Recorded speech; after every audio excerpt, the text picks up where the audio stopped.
महाराष्ट्रातील number 1 TV channel आवाज TV, आवाज आपल्या सर्वांचा। आणि आपण सगळ्यांनी जोरदार टाळ्यांनी त्यांचं स्वागत केलेलं आहे।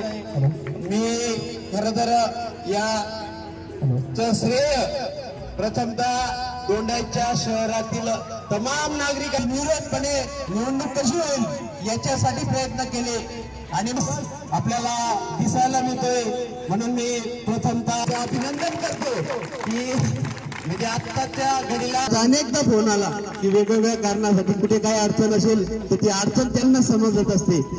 आमचे ज्येष्ठ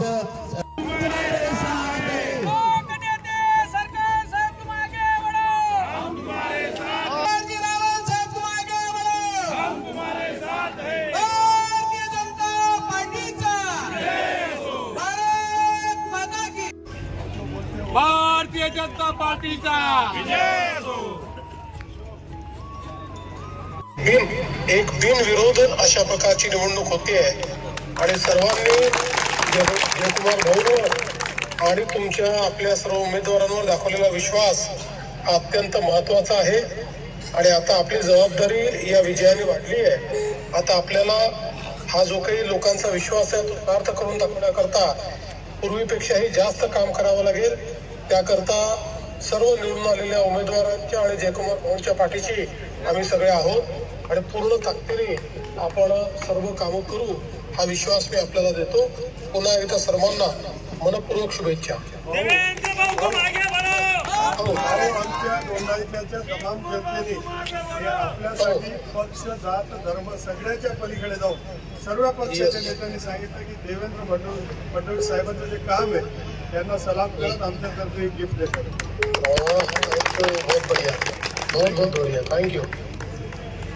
आपला या ठिकाणी निधी भरपूर प्रमाणात उपलब्ध करून देतील।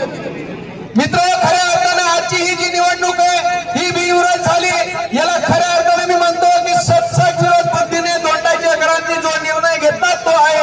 याचं कारण असं की आपण ज्यावेळेस जयकुमार भाऊ मंत्री होते त्यावेळेस संस्था जयकुमार भाऊंकडे होते, आदरणीय आई साहेब त्यावेळेस नगराध्यक्ष होत्या, त्यावेळेस दोंडाईच्या गल्ली बोळामध्ये विकास झाला। मग तो पाण्याचा असेल, गटारीचा असेल, रस्त्याचा असेल, लाईटांचा असेल, बगीचाचा असेल, ओपन पेसचे असतील, असे अनेक कामं सांगता येतील की तो विकास झाला।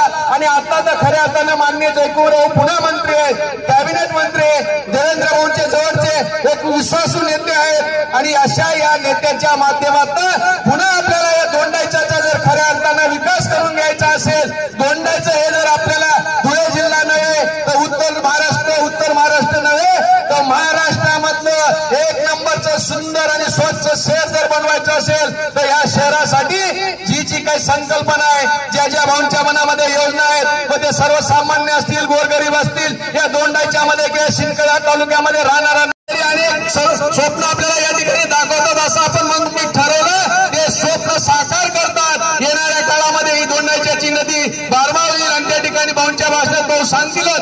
पण मी एवढंच सांगतो की आज जयकुमार भाऊ मंत्री आहेत, पालकमंत्री आहेत आणि दोंडाईच्या नगरपालिका मान्य जयकुमार भाऊंच्या ताब्यात नेतृत्व या ठिकाणी आपण दिले आणि खऱ्या अर्थाने येणाऱ्या 5 वर्षामध्ये पुन्हा दोंडाईचं शहर हे सुंदर शहर होईल अशा पद्धतीने आपण अपेक्षा करूया। आणि खऱ्या अर्थानं मान्य जयकुमार भाऊ तुम्हाला आम्ही सलाम करतो की तुम्ही तुमच्या निवडणुकीमध्ये खूप मेहनत घेतात, तुमच्या निवडणुकीमध्ये तुम्ही रात्रपाठ करतात।